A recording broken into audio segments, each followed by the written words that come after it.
And for the record, Mr. Chairman, the invitation that was sent to the former president and was answered by Attorney Delgra was before the presence of the former president in the Senate. And he has promised us, this committee, through his letter, that after November 1, he will be present in today's hearing. Ano to? Naglulukuhan tayo dito? Well, I will not discuss and argue with our colleague, Congressman Keith Flores, with regards to the content of this second letter. But, malinaw po, Mr. Chairman, na naglulukuhan tayo dito. Naglulukuhan tayo dito because the first letter promised us that he will be present after November 1. Kung hindi tayo naglulukuhan dito, eh ano? Natatakot siya? Na pumunta dito? At last, we receive a letter coming from the former president, Rodrigo Roa Duterte, the authority given to Attorney Delgra, no, as his counsel in this investigation, Mr. Chairman, just a while ago, no, and I think all the members has a copy of the letter coming from Attorney Delgra, no, with regards to the reply of the former president on the invitation of this committee, Mr. Chairman. So I give the floor to the chairman and to the wisdom of the members of this committee how we will go about with regards to the letter of Attorney Delgra representing the former president. And Comsec, may I ask, is Attorney Delgra present? Not today, sir. Before we discuss with that, Mr. Chairman, I move, since, of course, he has a letter sent to us, no, the former president, giving authority to Attorney Delgra, I move, Mr. Chairman, that we issue a show cause order for Attorney Delgra to be present on the next hearing on the basis of his letter, no, and the authenticity of such authority given to him by the former president. So move, Mr. Chairman. Again, Mr. Chair, before we rule on the motion, Yeah, Mr. Chair, I just like to let be me allow recognized. the members who wish to manifest, no? While we are at this subject matter on the letter sent to us by Attorney Delgra as the counsel to the former president, may we ask what is the pleasure of Yes, Mr. Chair. Congressman Adyong? Mr. Chair, before I touch on the issue raised just now by Chairman Caraps Paduano, Mr. Chair, while our invitees' names were mentioning by our Comsec, I noticed, Mr. Chair, that one of our invited guests is present in today's hall. I noticed that former Commissioner Nicanor Faildon stood up when his name was mentioned. And just to be fair to our guests who are present today, may I humbly request, Mr. Chair, that our Comsec assist our guest to his seat, because I believe I saw his name tag, nameplate on the table, so he will be seated properly at the table, Mr. Chair. So may I request former Commissioner Nicanor Faildon to proceed to the table to his assigned seat, and direct our Secretary to please assist him. Okay, thank you. Paige, can you please assist former Commissioner Faildon to his seat? Mr. Chair, may I proceed? Mr. Chair. On the matters of the letter of Delgra, Mr. Chair. Yes, please. Please proceed. Yeah, Mr. Chair, I believe, Mr. Chair, that the letter that was sent to this committee is about the reasons why the former president opted not to attend this committee hearing. As we all know, Mr. Chair, previous days ago, he attended the Senate inquiry on the same subject matter, Mr. Chair. I would just like to be enlightened as to how do we go about with the standing invitation to our resource persons. I understand, Mr. Chair, that the committee, this Quad committee, has been so lenient to the former president and to some individuals. And I agree with the leniency we have extended to the former president, according to him, being a former president and being a former head of state, Mr. Chair. Unfortunately, some of the guests here who were not present, sent us a letter, an excuse letter, specifying medical reasons. And for some, they have also sent their lawyers to represent them. I believe the lawyer of the former president, Attorney Delgra, is being given authority by his client, this being the former president, to appear on his behalf. Because as I was glancing over the letter of Attorney Delgra, specifying the reasons why the former president decided not to attend this committee hearing. And some of them are, to me, is some of the reasons, at least on my part, the way I understood it, is not only on the basis of him avoiding or refusing to attend the Quadcom, but he even went to assail the integrity of the Quad Committee and even questioning the impartiality of some of the members of this Quad Committee. Now, I believe some of the members in the Senate, our counterpart, have also been extended the same invitation. But due to interparliamentary courtesy, we understand we never forced for these individuals to appear before this committee. I just want to be clarified as to the questions of attacking the credibility of the Quad Committee, and to some extent even questioning the impartiality of some of the members here, and in totality questioning the integrity of this Quad Committee. I really would want to ask Attorney Delgra to expound on this letter, because the former president attended the Senate committee investigation and so generously shared his thoughts on his policy on the war against illegal drugs. And as I was glancing over the letter, I also noticed that there are even some allegations of subordination, that some of the members here coerced a certain individual to say something which basically inducing perjury. So that is something to me that is cannot be just simply ignored, because it borders criminal acts, Mr. Chair. And the third one, Mr. Chair, is that the reason why the former president is not present today, it's because, according to his lawyer, he has sufficiently and generously shared his inputs and insights and comments to the Senate subcommittee chaired by Senator Coco Pimentel.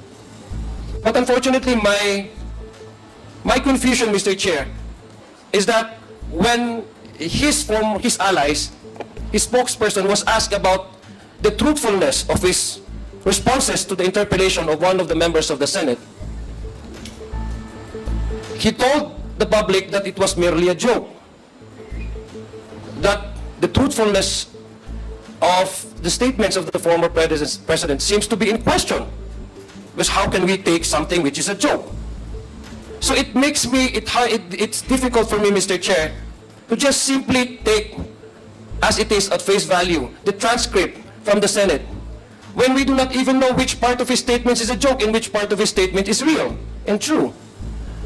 These questions I would really want to ask to his lawyer. Now again, we don't require the former president to be present because we accorded to him the leniency and the respect that he deserves as a former head of state, as a former president.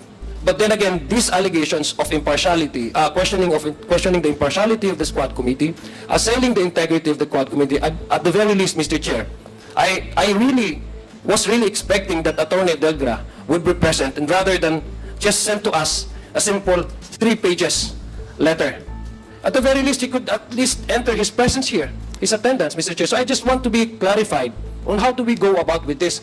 Kasi unang-una, Mr. Chair, parang look at all our invitees here, Mr. Chair. Some of the most important personalities that would give us insights and inputs for this committee to be guided properly and correctly in arriving to a sound judgment once we file before the plenary and report before the plenary, the committee hearing, are not here, are not present. Some of them, bigla na lang sumasakit ang bigla na lang may sumasakit sa mga katawan nila. Some of them are still, merong mga search warrant, yung iba. So I just do not want to impress upon the public that these individuals who have served the government, who at some point in time took the oath of allegiance to the Constitution, at alam po natin ito lahat, upholding the Constitution without mental reservation or acts of evasion. The very Constitution that is sworn to uphold and pledge the allegiance to gives us the mandate to constitutionally exercise our oversight function. What they're doing right now, Mr. Chair, is a clear act of evasion. Mr. Chair, I just want to be clarified. How do we go about with this kind of situation? Mr. Chair. Thank you for that manifestation, Congressman Adyong. We will address that concern later when the committee deliberates on the contents of the letter sent to us by Attorney Delgra. Yes, Congressman Flores, you're recognized. Mr. Chair, Attorney Delgra is just being the lawyer, Mr. Chair. He's just, I think, stating the reasons given to him by his client, the former president. So if we insist that he be present, Mr. Chair, I don't think he will be the best person to answer the questions that we may have. It should be the former president himself. But I do not agree with the reasons he stated in his letter, Mr. Chair, but I don't think he's the proper person to ask, Mr. Chair. He's just the representative of the former president. And he, Mr. Chair. We have a situation here now. Congressman Adyong asking for clarifications as to how can he address the former president intelligent questions that needs answers directly from the former president, while Congressman Keith Flores is just stating that Attorney Delgra cannot answer these queries that will be propounded by the members. So, Mr. Chair, may I respond to that? Just Chair, very short, Mr. Chair. short, very brief, Mr. Chair. Congressman Adyong first, Yeah. and then Congressman David Fernandez. Thank you very much, Mr. Just make it short. Yeah, Congressman very Adyong. brief, Mr. Chair. Yeah, I understand, Mr. Chair, my good friend here, Congressman Keith Flores. But number one, Attorney Delgra was chosen by President, so he confidently have trust on Attorney Delgra to at least respond on his behalf. Questions. Number two, the position of this representation simply is on the matters of the content of the letter. I will not be asking Attorney Delgra on how the previous administration implemented the war on drugs. I understand that he is not capable and he is not competent to answer these questions. I would simply wanted to ask, since his signature is affixed in his letter, I would simply want to ask how, I'm pretty sure they have discussed this over with his client. So I just want to elucidate to us, how did his client, the former president, arrive into this kind of conclusion? Because what appears to me, Mr. Chair, and what I do not simply cannot afford to understand, is that the House of Representatives, being part of a two bicameral chamber of the Congress, the Senate on one hand and then the House on the other hand, that a certain individual can simply select which institutional office he would like to go to. Now, to me, the former president had displayed a very active participation during the Senate investigation. And how come he cannot afford that? The respect that we have accorded to him because he was a former president. And I do not at least expect him to give us praises, to even, at the very least, compliment the works of this Quad Committee. But I did not expect that he would assail the integrity of the Quad Committee and even attack the integrity and the impartiality of some of the members here, Mr. Chair. So those are the questions I would like to ask to Mr. Attorney Delgra. And some of the members here, Mr. Chair, entered their appearances here. So do we also extend the same courtesy to Attorney Delgra? I absolutely agree with you, Congressman Adyong, that we will have to require the counsel of the former president to enter his appearance before this committee. Unfortunately, when we received that letter the other day, we tried to reach him and ask for his presence for today so that maybe he can point out some or maybe answer some clarifications we may ask Point of order, Mr. the lawyer. Mr. Chairman, So, if I may, okay, what is the point of order, Congressman Akop? there was a motion a while ago for Attorney Delgra to be issued the show cause order. But pursuant to our records, we haven't invited him. In accordance with our protocol, an invitation is supposed to be made first. And if he does not appear, a show cause order will be issued by the committees. So, I think we should issue first an invitation to Attorney Delgra for him to appear and show to us yung service engagement agreement that Attorney Delgra has with the president, former president, simply because it would be consistent with our protocols. In the case of Michael Yang, Attorney Raymond Fortun was asked to produce yung agreement po nila ni Mr. Michael Yang at saka si Attorney Fortun. So, Mr. Chair, to be consistent with our protocols, I move that we issue an invitation to Attorney Delgra rather than issuing a show cause order. So move, Mr. Chair. There is a motion to invite Attorney Delgra. Sige. Chairman, Yeah, before we roll with with the the... indulgence of Congressman Ako, because there was a motion that the chair and the committee was about to rule. Now, because of that, there are interjections. And because there are interjections from the co-chairs, we would like to entertain first before we rule. Now, in this case, Congressman Paduano, and then Congressman Dan Fernandez, and then Congressman Ace Barbers. Okay, is that... yes, Congressman Paduano. Thank you, Mr. Chairman. Ganito lang po, Mr. Chairman, why I moved to issue a show cause, but I don't have any debate with regards to the possible amendments to my motion with regards to show cause order for Attorney Delgra. But remember, Mr. Chairman, that we have already sent 2 invitations. This is the second hearing that we invited the former president.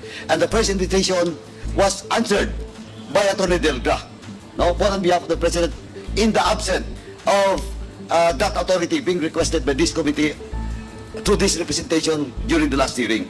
Now, Mr. Chairman, looking at the answer, looking at the reply of Attorney Delgra on the first hearing, well, in fact, Mr. Chairman, naglulukuhan tayo dito. Why? Why? Because the first reply made by Attorney Delgra representing the former president is that the excuse is that the former president needs much rest, and assured this committee that he will be present in the next hearing. At the same time, he has a specific date, Mr. Chairman, given to this committee through this letter, after November 1. And let me read, Mr. Chairman, allow me to read in toto the portion of such reply coming from Attorney Delgra. Hence, my client respectfully requests to defer his appearance before the Honorable Committee scheduled tomorrow. Rest assured of my client's willingness to appear before the House of Representatives on some other available date, preferably after November 1, 2024. And for the record, Mr. Chairman, the invitation that was sent to the former president and was answered by Attorney Delgra was before the presence of the former president in the Senate. And he has promised us, this committee, through his letter, that after November 1, he will be present in today's hearing. Ano to? Naglulukuhan tayo dito? Well, in fact, I will not discuss and argue with our colleague, Congressman Kit Flores, with regards to the content of this second letter. But, malinaw po, Mr. Chairman, na naglulukuhan tayo dito. Naglulukuhan tayo dito because the first letter promised us that he will be present after November 1. Kung hindi tayo naglulukuhan dito, eh ano? Natatakot siya? Na pumunta dito? Ay, Mr. Chairman, that's why my first motion was to issue a show cause order for Attorney Delgra to answer both letters. And, Mr. Chairman, and I would like to reiterate once again that we should invite again the former president to be present in the next hearing. Mr. Chairman. Thank you, Mr. Chairman. Thank you, Congressman Mr. Chair. Paduano. Mr. Chair. As I promised, Congressman Fernandez, and then we will rule on the motion. Okay. Mr. Chairman, Congressman Ako. Mr. Chairman, there are 3 reasons mentioned by Attorney Delgra in consultation with the former president para hindi po siya umattend ng ating pong hearing. First, binanggit po niya yung pangalan ko at binanggit niya yung pangalan ni Chairman Abante. Nag-prejudge na po kami doon sa mga binanggit niya po doon sa Senado and citing some provision of Republic Act 1981, particularly Section 6 on the willful killing. And with this, Mr. Chairman, we are being accused that nabahidan ng prejudgment yung mga issue that he mentioned. With that, Mr. Chairman, para lang po mawala na tong issue to.